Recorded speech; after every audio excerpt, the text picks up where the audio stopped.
Infanteri Angkatan Bersenjata Rusia baru-baru ini kembali intens mengirimkan serangan ke arah tentara Ukraina. Terbukti sebuah video ramai beredar di Telegram pada Jumat 9 Februari 2024.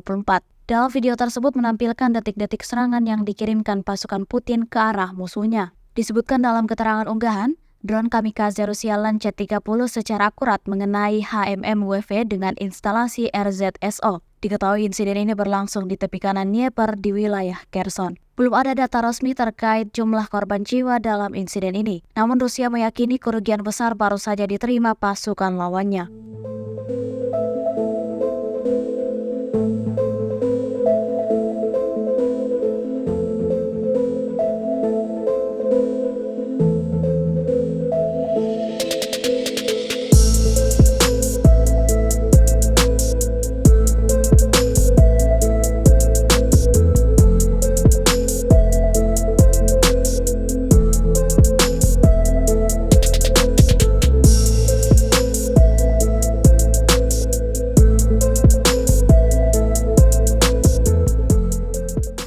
Download Tribun X sekarang, menghadirkan lokal menjadi Indonesia.